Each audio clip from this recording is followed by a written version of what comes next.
Okay, hi everybody. So we had a series of two talks as an introduction to Koans, and that was kind of it. And I'm giving a third talk now, which is not technically part of the little series of two, but in my mind it kind of is, or you could think of it that way if you want. What I thought I'd do in this talk is sort of address any loose ends that were left hanging from the previous two talks, but also try to essentially show a koan in action, kind of speak. So kind of thing. So we'll really go into one koan and see, in a sense, what makes it a koan. Okay.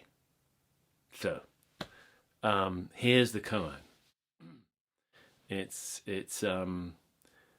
actually a sort of it's from a classic collection actually that is not in our normal curriculum, so to speak, but it's with players who commonly come up in the koans that we do look at. Two figures from early to mid Tang Dynasty China, which is 618 to 908 CE.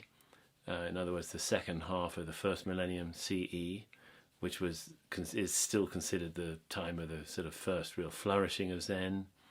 Kind of merges around 500, 600, somewhere in there. Chinese iteration of Buddhism, basically.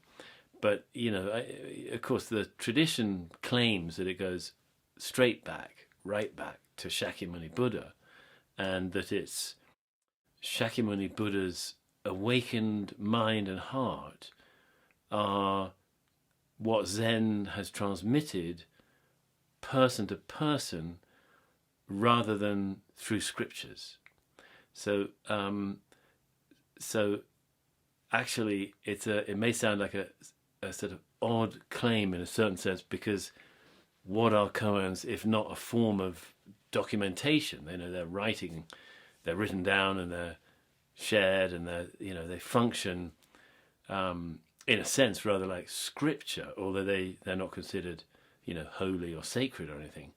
What they're considered to be doing, as I said before, is conveying the experience of awakening, or better experience. What is the experience of an awakened practitioner is kind of in the DNA of the koan.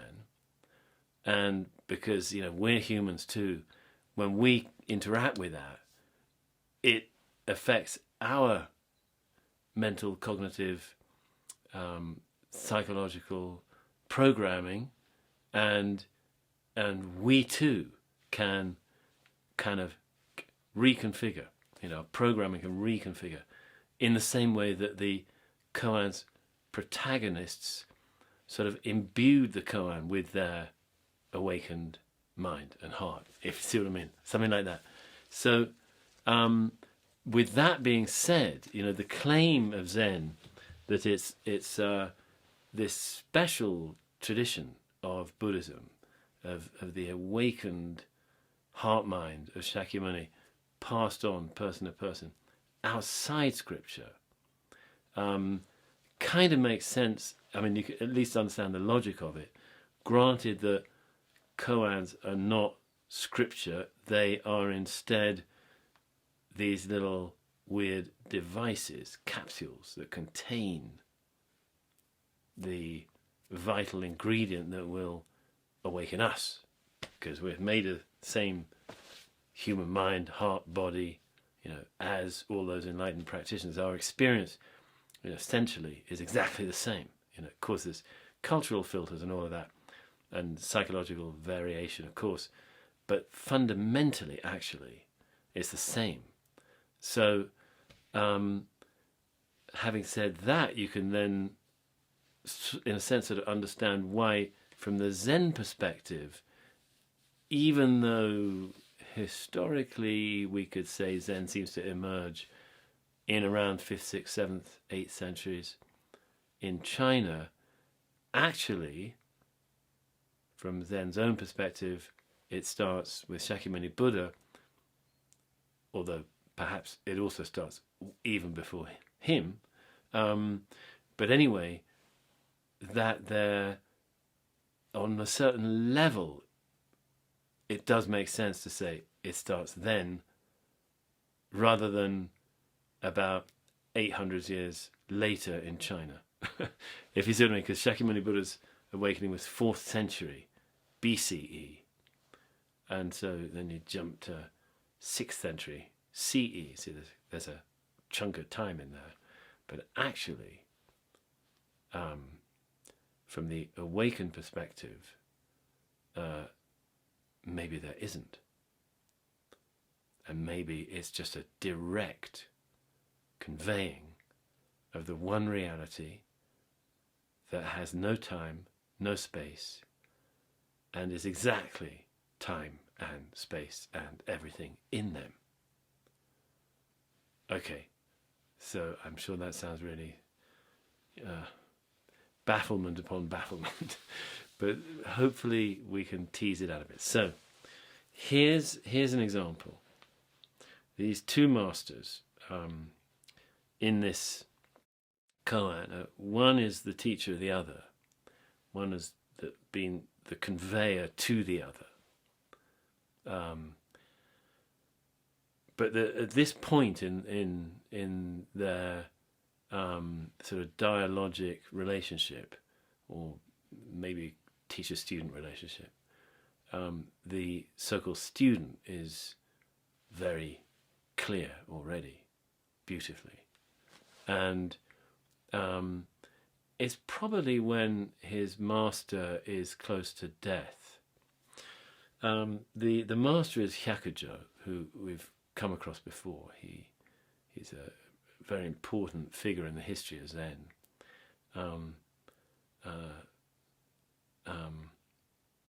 Pai Zhang in Chinese. He is considered to have formulated critical aspects of how Zen was conducted in monastic settings. For example, that Zen monastics would work, meaning largely agricultural labour, and not be reliant on alms in the way that monastics traditionally had been in other iterations of Buddhism.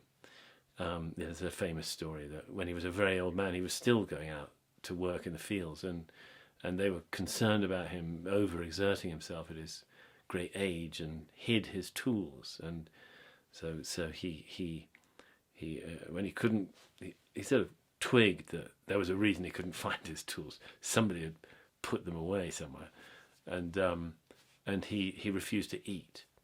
And you know, they asked why, and he said, well, a day without work is a day without food.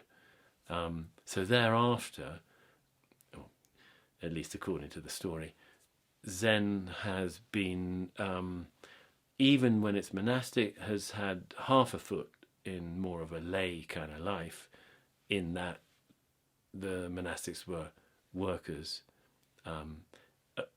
If dependent on alms, it was only to a certain extent that they were. So that's Hyakujo at a ripe old age now, and the other protagonist is Ōbaku, or Wang Po in Chinese, and you know, he's a great master in his own right, really, and it's one of the beautiful things in Zen, I feel, that these, you know, really figures of sort of I guess you could say sort of exceptional human spirituality somehow sort of remained in these relationships of training, you know, really. I mean, Joshi did the same thing with Nansen, his teacher, and the many other cases, Ganto and Tokusan, Seppo and Tokusan, students staying with their masters, you know, when they're already very sort of profoundly clear, awakened human beings. It's not as if there's sort of a need to kind of close up that relationship and move on.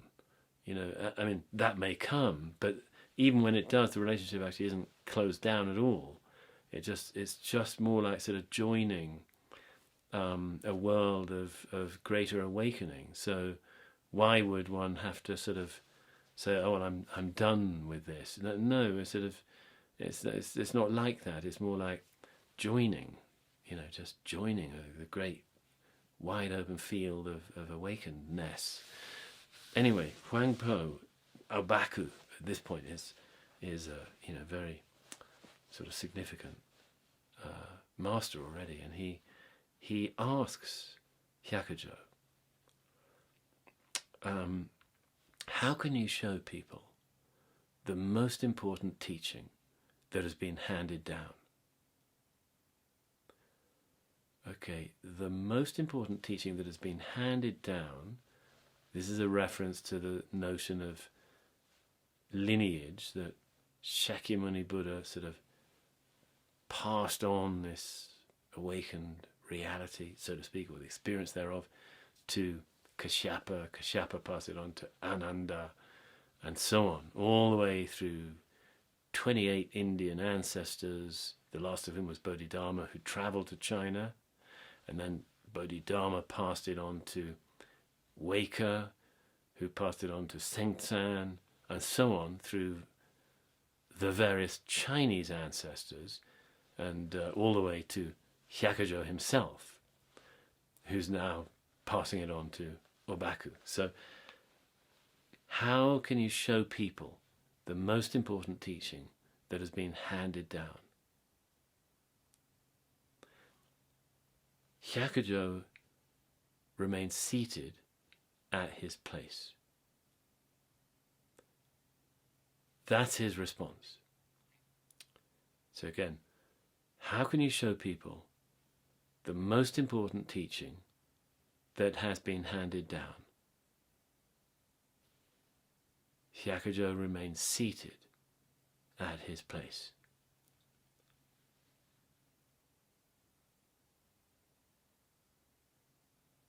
So to show this great teaching, whatever it is, he sat still.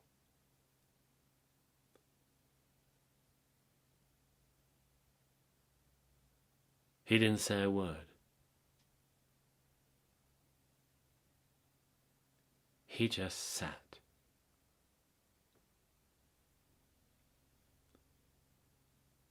Okay, now the koan actually goes on, but let's pause it there as if it doesn't, and let's just explore a little bit. So, what's going on here? Well, first of all, it's Zen, right? Classic Zen. You're not going to get a straightforward answer like, how can you show people the most important teaching?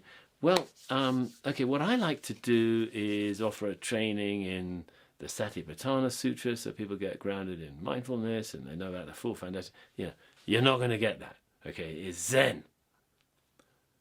In other words, what is there to teach? Is the first big question. What does it look like? The question says the most important teaching, right? Meaning seems to imply there may be less important teachings too. What's the most important one? And Hyakujo's answer is he just sits here. He sits here.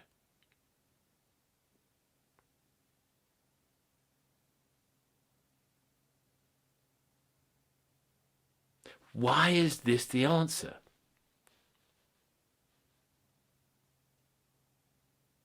Well, we might think, okay, sitting, yeah, this is about meditation. Zen is all about meditation. Zen actually comes from the word dhyana, which means, or jhana, which means deep meditative absorption. So I get it. Hyakujo is trying to say, I mean, he doesn't use the words, but he's sort of saying, you should sit. Something like that. All you need to really do is just sit. That's the most important teaching. I mean, conceivably, he could sort of mean that. And if he did, it's not a koan. Because koans don't point us to sort of teaching. They don't point us even to reality. They are it. He is not indicating what a valuable teaching would be. He's showing the most important teaching, exactly as Ōbaku was asked.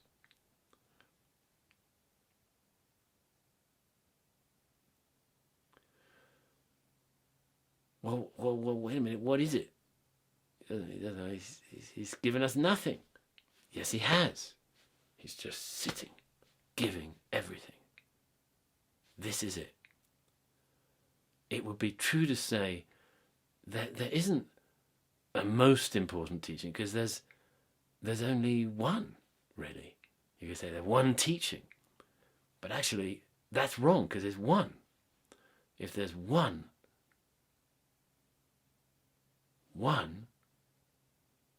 there isn't teaching, even. There isn't handed down. No, handing down. One.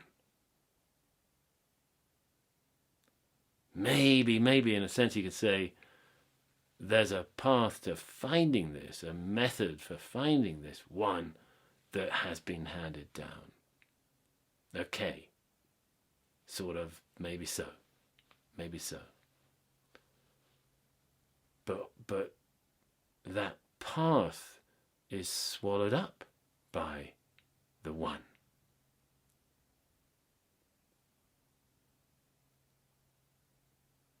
Okay. Part one of the koan. I want to make one other reference. It's that koan that I spoke about last week, actually, in passing, where a sort of philosopher asked Buddha, he says to him, I haven't come for words, I haven't come for no words. I don't want words, I don't want no words. And Buddha also responds by just sitting still. And it's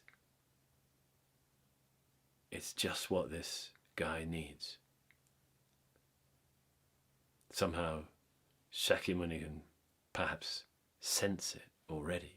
I mean, I don't think he does it cognitively, but he just sort of senses. He doesn't think about it, he just senses and is still and quiet. And that quiet stillness, human body sitting, just is what this philosopher needs. He's been using his mind a lot. He's come to the end of the road of what the mind can do, thinking and trying to figure this out. I don't want more words. I don't really want no words. What is both words and not words? What is neither words nor no words? Shakyamuni Buddha shows him. He precisely shows him the one and only teaching that is handed down and can't be handed down. Both. And he gets it. He says, the great compassionate one in his mercy has opened the clouds of my delusion. Now here too we need to just check in with, well, what does that mean? Open the clouds of my delusion, or dispelled my ignorance, or cleared up my ignorance. Now, I mean, that, even within Buddhism, that could mean different things. On one level, to become less deluded would mean, for example, understanding the functioning of the Four Noble Truths. Understanding, that's to say, how suffering is generated and how suffering is ended. To realize that, is a very wonderful thing, actually. To get clearer, just for ourselves, to see how, the first noble truth, there is suffering. The second noble truth, suffering is, the origin of suffering is craving. And the third noble truth, that craving can end. Just seeing that our problem, in a sense, isn't suffering. It seems like it. It's the presenting problem. But the real problem is what's driving that suffering. Craving. The craving for things to be other than as they are. Now, don't worry, this doesn't mean we don't work for the good and try to end what's harmful, not at all. But finding that craving for relief from any form of distress or unquiet, when we find it, we realize how it's been operating and ruling our lives. It's a big thing. And then to get the sense of the possibility that there really could be a kind of training or method or path or process we could follow that would allow us to be less at its mercy and to actually, maybe ultimately, have it sort of blown out or evaporate, at least for stretches of time. And when it comes back, it's easier to see it and really have it release again, release itself. Just to recognize that as a possibility, that's a big deal. Or it could mean, on another level of Buddhist sort of study, to understand the 3 marks, to recognize that phenomena are marked by number 1, impermanence. No matter what it is, it passes away. The whole universe, we know, will pass away. Secondly, marked by suffering. All phenomena, they come and they go. They can't provide us with the ease, the fulfillment, the peace that we want. As long as we hang our hat on phenomena, we're sort of wading through quicksand kind of thing, because everything comes and goes. And thirdly, the 3rd mark is no self. All things are without self. Now we might realize any one of those 3 clearly, really see it, and that's a big deal. That's a life changer. To really get that everything's arising, enduring a little bit, and passing away. Arising, enduring, maybe just a fraction, and disappearing. Everything's in fact arising and disappearing, every moment.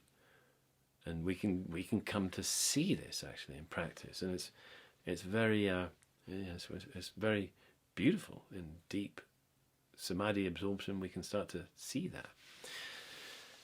But if it was either of those things, it's not a koan. Koan is about kind of one teaching, the only reality, which is realizing that all phenomena, myself and all phenomena, are participants, are just one of, analogies don't quite work, but bear with me, threads in one fabric. They're just, we and all things are just a single fabric. And that fabric isn't even a fabric. It's not even substantial. It's insubstantial. It's hollow. It's empty. To realize that the entirety of experience is one emptiness, or an empty, insubstantial, non-substantial wholeness. That's awakening in the koans. That's the reality the koans are conveying. And beyond that, in a sense, or another face of that, is the realization that every last little thing is that great reality. So the body of Shakyamuni Buddha sitting still is it. The seeing of Buddha's hand or something, that's it. The awareness of the philosopher when he awakens like this, It's just his very quality of mental awareness. That's it. That's the entirety. So coming back to Hyakujo now, who just sits when he's asked, how do you show the most important teaching that's been handed down? Just sits. But let's not imagine he's simply saying, sort of without words, saying, please sit. That's the most important teaching. No, this is it. This is it. So then the koan has actually one more little exchange. Ōbaku asks another question. He says, how should people in succeeding, what should people in succeeding generations transmit? So his first question asks, what's the great teaching that's come down to us? And Hyakujo's sitting. What is he showing when he sits? What is he not showing? Is anything left out? To sort of feel what Hyakujo is experiencing. It's so simple. Handing down. No, not really. No. This is it. This. So now Ōbaku, the student, is a remarkable master himself. What should people in succeeding generations transmit? So, okay, what do we hand on? Pass on, transmit. It's almost like a trick question. And then Hyakujo answers, I think you are one singular person. I think you are one singular person. I think you are one singular person. That's what Hyakujo says. He says, so you know. He's saying that to Ōbaku.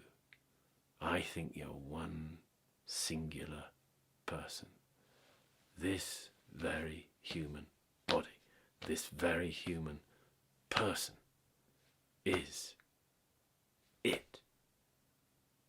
Not meaning just sort of be yourself or something. There's that too, but this is it. This is it. There's no possible other teaching than this. And in fact, really when we get down to it, this can't be a teaching. Because there's nothing to teach. No one to teach, nothing to teach. This. It's all. And that's what you are. And I feel he's acknowledging Ōbaku knows this perfectly well. And he's already being entrusted with the continuation of Hyakujo's line. In fact, which indeed Ōbaku becomes a primary successor or heir to Hyakujo. And thereupon Hyakujo returned to his room. He just got up and went back to his room.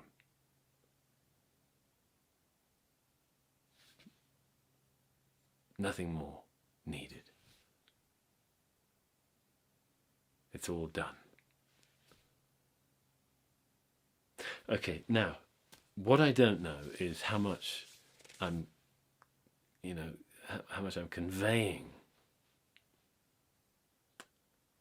what this is sort of about. So let me just wind back a bit. I'm nearly finished, by the way. And just check my notes here.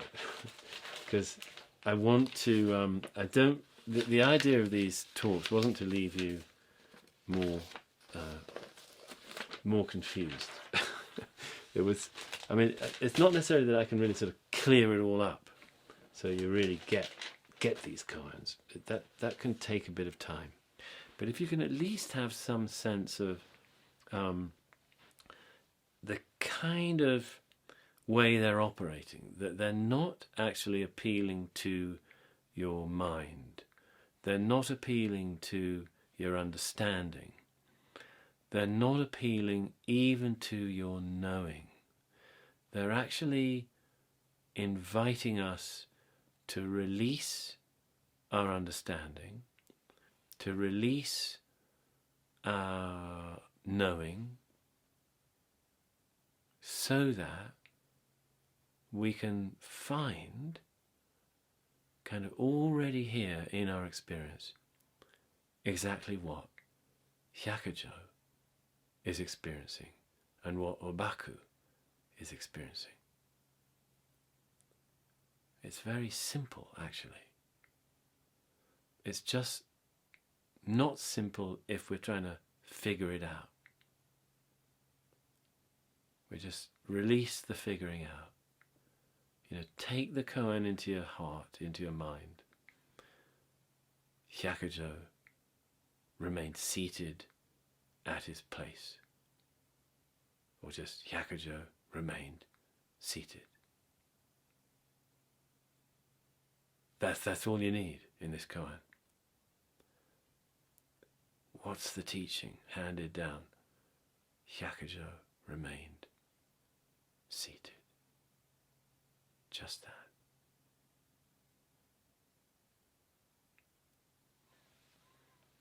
Yeah.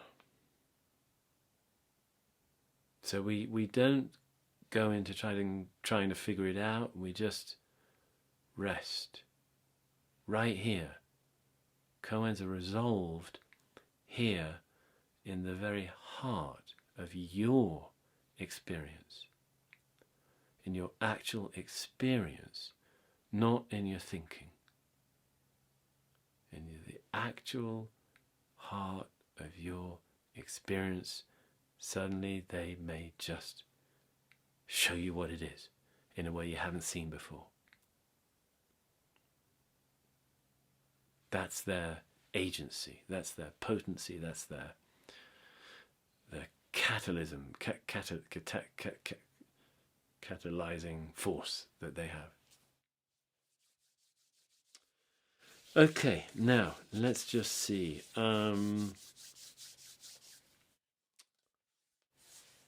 What else might I say?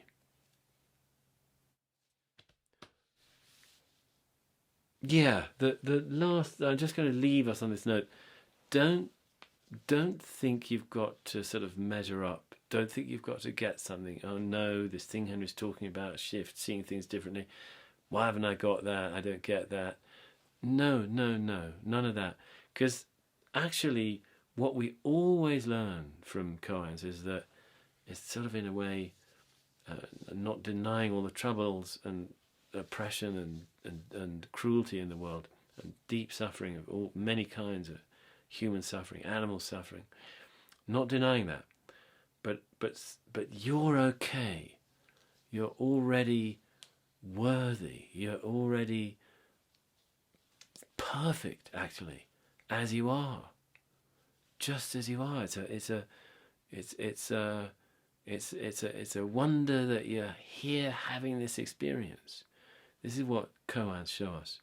So we don't have to sort of do anything special or be anything special or get anything special. It's very much more about just kind of falling back into this experience without effort, without trying, without a sense of lack, without a sense of trying to get something different. Just this as it is. So trust them. Trust, which really means, I think, trust yourself. Trust yourself. Ōbaku, you're one singular person. So are you.